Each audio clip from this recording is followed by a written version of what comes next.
오늘은 작년 1월에 탈북한 김미연님의 사연을 소개해 드리겠습니다.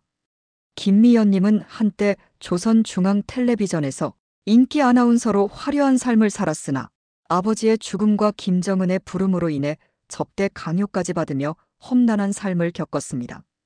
극단적인 선택까지 고민했지만 어머니의 간절한 부탁으로 탈북을 결심했다고 합니다. 이번 사연을 통해 김정은의 잔인함과 악랄함이 더 알려지길 바라며 김미연님의 이야기를 끝까지 들어주시기 바랍니다. 안녕하세요. 저는 김미연입니다. 어릴 적부터 텔레비전 앞에만 서면 제 마음이 울렁거렸어요. 아나운서가 되고 싶다는 꿈을 품은 건 초등학교 3학년 때였죠. 그날도 평소처럼 저녁 8시 뉴스를 보고 있었는데 화면 속 언니의 모습이 너무나 멋있어 보였어요. 당당한 목소리로 소식을 전하는 모습에 완전히 매료되었답니다. 미연아, 넌 꼭 될 거야. 아버지 김정우는 늘 저를 응원해 주셨어요. 매일 밤 거울 앞에서 연습할 때도, 발음이 어려운 단어를 반복해서 읽을 때도 곁에서 힘이 되어 주셨죠. 어머니 이영숙은 처음엔 걱정하셨어요. 그 당시만 해도 여자가 방송국에서 일하는 게 쉽지 않았거든요. 하지만 제 열정을 지켜보시면서 점차 지지해 주시기 시작했답니다. 중학교에 입학하고 나서부터는 더욱 체계적으로 준비했어요. 성적도 중요했지만 무엇보다 발음과 표준어 구사력을 키우는 데 집중했죠. 매일 아침 일찍 일어나 거울 앞에서 혀 운동을 하고 발성 연습을 했어요. 텔레비전에서 나오는 뉴스를 녹음해서 따라하기도 했죠. 선생님들도 제 노력을 알아봐 주셨어요.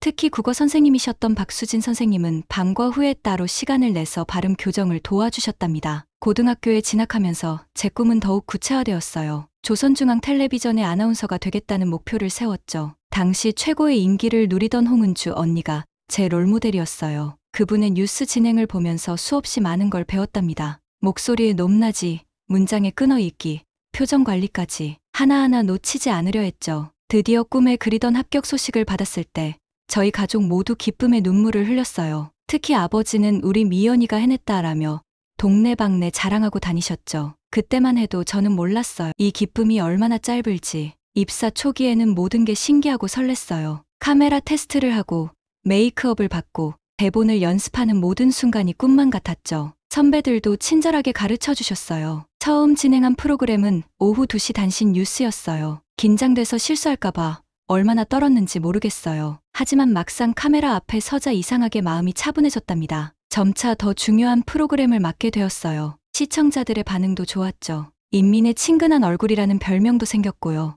매일 아침 출근길에 만나는 주민들이 반갑게 인사해 주시는 게 너무나 감사했어요. 특히 어린 여자아이들이 저처럼 아나운서가 되고 싶다고 말해줄 때면 가슴이 뭉클했답니다. 그러던 어느 날 갑자기 아버지가 체포되셨어요. 이유는 김정은 정권을 비판했다는 것. 아버지는 평소 가족들과 있을 때도 조심스러운 분이셨는데 누군가가 악의적으로 고발한 게 분명했어요. 어머니와 함께 여기저기 뛰어다니며 아버지를 구하려 했지만 소용없었죠. 반역죄. 그 순간 저희 가족의 운명이 완전히 바뀌었답니다. 재판이라고 할 수도 없는 형식적인 절차만 있었어요. 아버지는 끝내 억울함을 풀지 못하신 채 처형되셨죠. 마지막으로 배웠을 때 아버지는 미연아, 내 꿈을 절대 잃지 마라 라고 말씀하셨어요. 그 말씀이 가슴에 박혀 지금도 잊히지 않네요. 방송국에서의 분위기도 달라졌어요. 예전에는 친절하게 대해주던 동료들이 하나둘 멀어져 갔죠. 누군가는 절 피하기 시작했고 또 누군가는 뒤에서 수군거렸어요. 반역자의 딸이라는 낙인이 찍힌 거죠. 하지만 저는 포기할 수 없었어요. 아버지의 마지막 말씀을 가슴에 새기며 더욱 열심히 일했답니다. 매일 밤 울면서도 아침이면 화장을 고치고 방송에 나갔어요. 슬픔을 감추고 밝은 목소리로 뉴스를 전했죠. 하지만 제 마음속에선 이미 무언가가 바뀌고 있었어요. 이 체제의 실체를 직접 경험하면서 더 이상 예전처럼 순수하게 일할 수 없다는 걸 깨달았거든요. 평소처럼 저녁 뉴스를 진행하던 그날, 제 인생은 또 한 번 크게 바뀌게 됩니다. 누군가 김정은이 저를 점치고 봤다는 이야기를 전해주더군요. 처음에는 그게 무슨 의미인지 몰랐어요. 하지만 곧 알게 되었죠. 그것이 얼마나 끔찍한 운명의 시작인지를. 그날은 평소처럼 저녁 뉴스를 마치고 분장실에 있었어요. 갑자기 문이 열리더니 당 간부 2명이 들어왔죠. 김미연 동무, 따라오시오. 차가운 목소리에 등줄기가 오싹했어요. 짐을 챙길 틈도 없이 그들을 따라 나섰죠. 검은색 승용차가 저를 기다리고 있었어요. 창문은 짙은 선팅이 되어 있었고 차 안에는 이상한 향기가 가득했죠. 얼마나 달렸을까요? 눈을 떴을 땐 이미 해가 저물어 있었어요. 앞에는 거대한 별장이 보였답니다. 여기가 앞으로 동무가 있을 곳이오. 간부 중 한 명이 말했어요. 들어가 보니 이미 여러 명의 여자들이 있더군요. 모두 방송인이나 가수, 배우 출신이었어요. 그 중에서 눈에 띄는 한 여자가 있었죠. 한소희, 작년에 갑자기 사라진 인기 배우였어요. 소희 언니가 제게 다가와 작은 목소리로 속삭였어요. 여긴 지옥이야. 하지만 살아남으려면 웃어야 해. 그날 밤, 저는 이곳의 실체를 알게 되었죠. 우리는 김정은의 취미 생활을 위한 도구였던 거예요. 매일 밤이 고통이었어요. 하루는 그가 갑자기 제 방으로 들이닥쳤죠. 술에 취해 있었어요. 내 아버지가 반역자라지. 그래도 널 살려준 게 어떠냐? 그 입에서 아버지 얘기가 나오자 온몸이 떨렸어요. 그날 밤 처음으로 그의 폭력을 겪었답니다. 소희 언니는 저를 많이 도와줬어요. 어떻게 하면 덜 다치는지, 어떻게 하면 그의 비위를 맞출 수 있는지, 살아남기 위한 처절한 연기를 가르쳐 주었죠. 미연아, 넌 아직 젊어. 반드시 여길 나가야 해. 그 말을 하고 며칠 뒤 소희 언니는 사라졌어요. 자살이라고 했지만 모두 알고 있었죠. 그가 처리했다는 걸. 어느 날은 다른 여자들과 함께 연회에 불려갔어요. 고위 간부들이 모인 자리였죠. 우리는 술을 따르고 노래를 불러야 했어요. 김미연 동무, 뉴스처럼 한번 해보시오. 조롱 섞인 요구에 저는 떨리는 목소리로 뉴스를 읽어야 했죠. 그들의 웃음소리가 지금도 귓가에 맴돌아요. 도망칠 생각은 수시로 했지만 쉽지 않았어요. 스문의 시간 감시가 있었고 정기적으로 가족 안부를 확인한다며 협박도 했죠. 특히 어머니를 볼모로 잡고 있다는 게 가장 큰 걱정이었어요. 하지만 이대로는 안 된다는 걸 알았죠. 매일 밤 악몽에 시달렸어요. 아버지가 나오셔서 도망쳐라라고 하시더군요. 소희 언니도 꿈에 자주 나왔어요. 넌 할 수 있어, 미연아. 잠에서 깨면 베개가 눈물로 젖어 있었죠. 하지만 낮에는 철저히 감춰야 했어요. 그들의 눈을 피하기 위해서였죠. 간혹 외출이 허락될 때면 어머니를 만날 수 있었어요. 그때마다 어머니의 쇠약해진 모습을 보며 가슴이 미어졌죠. 하지만 대화는 거의 못했어요. 항상 누군가가 감시하고 있었거든요. 그래도 눈빛만으로 서로를 위로했답니다. 시간이 갈수록 이곳의 공포는 더해갔어요. 새로운 여자들이 들어오고 또 어떤 이들은 사라졌죠. 모두 공포에 질려 있었지만 서로 말을 못했어요. 누가 밀고자인지 모르니까요. 그래도 저는 포기하지 않았어요. 반드시 탈출할 기회를 찾아야 했으니까요. 어느 날 우연히 경비 교대 시간을 알게 되었어요. 소희 언니가 남긴 일기장에서 찾은 정보였죠. 거기엔 별장의 모든 일과가 적혀 있었어요. 이걸 보면서 탈출 계획을 세우기 시작했답니다. 어머니께도 은밀히 메시지를 전했어요. 때가 오면 함께 가요. 김정은이 해외 순방을 간다는 소식이 들렸을 때 저는 직감적으로 알았어요. 바로 이때라는 걸. 하지만 그 전에 해야 할 일이 있었죠. 그동안의 기록들을 모으고 증거를 확보하는 일이었어요.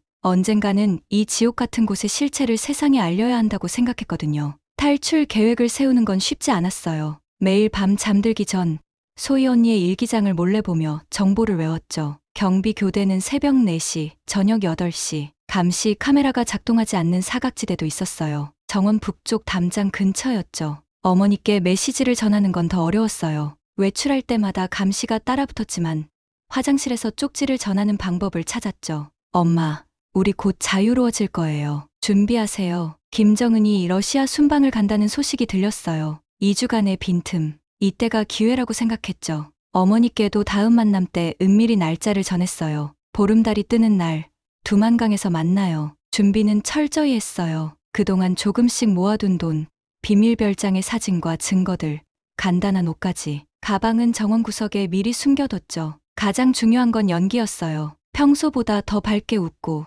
더 순종적으로 굴었죠. 탈출 전날 의외의 도움을 받았어요. 경비원 박철수 아저씨가 살짝 귀띔을 해주셨죠. 내일 새벽에 정기 점검이 있을 거야. 1시간 정도. 그분 딸도 저 같은 피해자였다고 해요. 이미 돌아가셨지만요. 이제 몇 시간 후면 자유해요. 손목시계를 보며 초침 소리에 귀를 기울였죠. 곧 새벽이 올 거예요. 그리고 저는 이 지옥에서 벗어날 수 있겠죠? 새벽 4시, 약속대로 전기가 나갔어요. 캄캄한 어둠 속에서 숨죽여 기다렸죠. 심장이 터질 것만 같았어요. 미리 숨겨둔 가방을 들고 정원을 가로질렀죠. 담장 근처에서 잠시 망설였어요. 3미터가 넘는 높이였거든요. 하지만 돌아갈 순 없었죠. 가방을 던지고 담장을 기어올랐어요. 녹슨 철조망이 손바닥을 파고들었죠. 순간 발이 미끄러져 중심을 잃을 뻔했어요. 철조망 위에서 균형을 잡으며 아래를 내려다봤을 때 작은 비명이 목구멍까지 차올랐지만 필사적으로 참았어요.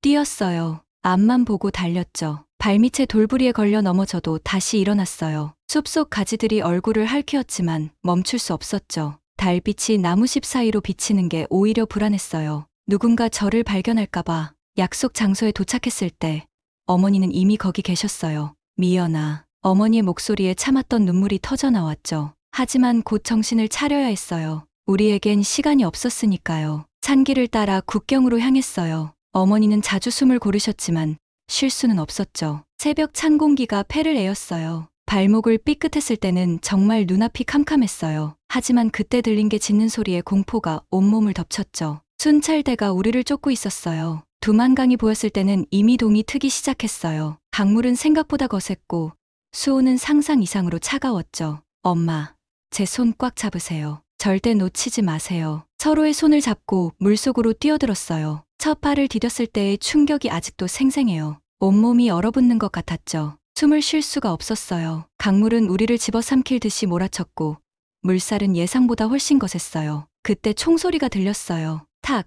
하는 소리와 함께 물보라가 튀었죠. 본능적으로 물속으로 잠수했어요. 얼음장 같은 물속에서 숨을 참는 게 너무 힘들었지만 올라올 수는 없었어요. 어머니의 손이 떨리는 게 느껴졌죠. 숨이 턱까지 차올라더는 견딜 수 없을 때 물 위로 나왔어요. 허공을 향해 쏘는 위협 사격 소리가 계속 들렸죠. 어머니가 기운이 없으신지 자꾸 뒤처지셨어요. 조금만 더 버텨요, 엄마. 저기가 중국이에요. 이제 조금만 더. 강을 건너는데 얼마나 걸렸을까요? 5분, 아니면 1시간. 시간이 멈춘 것만 같았어요. 중국 땅에 발을 딛는 순간 다리에 힘이 풀렸어요. 어머니와 함께 강가에 쓰러졌죠. 숨을 고르며 하늘을 올려다봤어요. 새벽 하늘이 점점 밝아오고 있었죠. 하지만 이게 끝이 아니었어요. 다시 일어나 뛰어야 했죠. 중국 공안에게 들키면 북송될 수도 있다는 걸 알았으니까요. 젖은 옷을 입은 채로 달렸어요. 추위와 공포, 그리고 희망이 뒤섞인 채 자유를 향해 한 걸음 내디뎠답니다. 중국에서의 첫날, 최대성 목사님을 만났어요. 그분은 우리를 숨겨주시고 한국행을 도와주셨죠. 하나님이 너희를 지키셨구나. 처음 들어보는 말이었지만 왠지 눈물이 났어요. 라오스로 가는 길은 또 다른 도전이었어요. 밤에만 움직이고 낮엔 숨어 있어야 했죠. 국경을 넘을 때마다 심장이 멎는 것 같았어요. 붙잡히면 북송. 그 생각에 잠도 제대로 못 잤죠. 한국에 도착했을 때는 실감이 안 났어요. 하나원에서 처음 받은 신분증을 보며 울었죠. 대한민국 국민 김미연.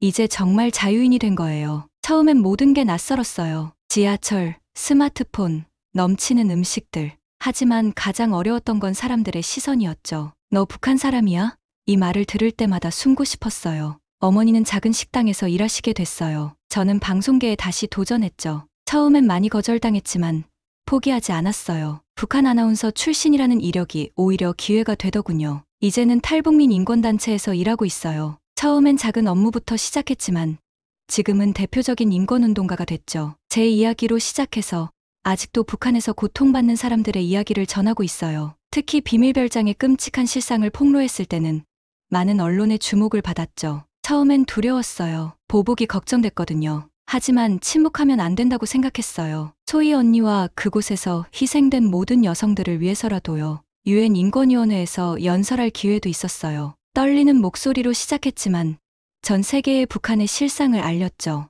독재자의 놀이터가 된 여성들의 인권을 외면하지 말아주세요. 그날 제 연설이 큰 반향을 일으켰어요. 각국 대표들이 눈물을 흘리기도 했죠. 가끔 소희 언니가 꿈에 나와요. 예전과는 달리 평화로운 미소를 짓고 계시죠. 잘하고 있어, 미연아. 그 말씀에 더 힘을 내요. 아버지도 자주 생각나요. 꿈에서 아버지를 뵐 때면 늘 자랑스럽게 안아주세요. 아버지, 저 잘 살고 있어요. 꿈도 이뤘고 이제는 다른 사람들도 돕고 있어요. 아버지가 그토록 바라시던 자유를 위해 싸우고 있답니다. 어머니는 요즘 많이 달라지셨어요. 작은 식당을 운영하시는데 입소문이 나서 손님이 늘었죠. 북한식 냉면이 특히 인기예요. 남한 친구들도 많이 생기셨고요. 가끔 저와 함께 TV 출연해서 탈북 경험을 나누기도 하세요. 미연아, 우리가 잘 살아냈지.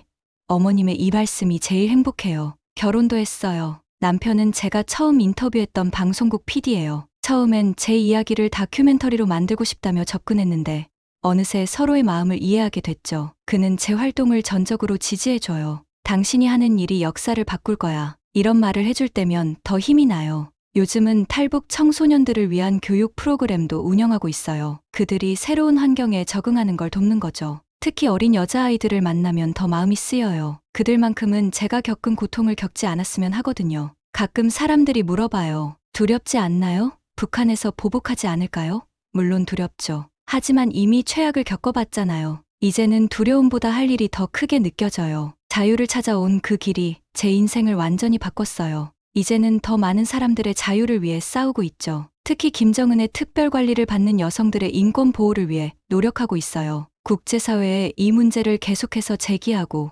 도움이 필요한 이들을 돕는 네트워크도 만들었죠. 언젠가 통일이 되면 제일 먼저 하고 싶은 일이 있어요. 비밀별장이 있던 자리에 추모관을 세우는 거예요. 그곳에서 희생된 모든 영혼들을 기억하고 다시는 이런 일이 반복되지 않게 하고 싶어요. 마지막으로 하고 싶은 말이 있어요. 지금도 북한에서 고통받는 분들, 특히 여성들에게요. 포기하지 마세요. 우리가 도와드릴게요. 반드시 자유의 그날이 올 거예요. 자유는 값지고 소중한 거예요. 목숨을 걸어야만 얻을 수 있었죠. 하지만 그만한 가치가 있었어요. 이제는 제가 하고 싶은 말을 마음껏 할 수 있고 가고 싶은 곳도 갈 수 있으니까요. 그리고 무엇보다 다른 이들의 자유를 위해 싸울 수 있다는 게 가장 큰 축복이에요. 저는 믿어요. 언젠가 북한에도 봄이 올 거예요. 그날까지 저는 계속 이야기하고 싸우고 희망을 전할 거예요. 이게 바로 제가 자유를 얻은 이유니까요. 오늘의 사연 어떠셨나요? 오늘의 사연자분에게 많은 응원과 격려의 말씀들을 댓글로 남겨주세요. 평양튜브는 탈북민의 사연을 소개해드립니다. 구독과 좋아요는 영상 제작에 큰 힘이 됩니다. 시청해주셔서 감사합니다.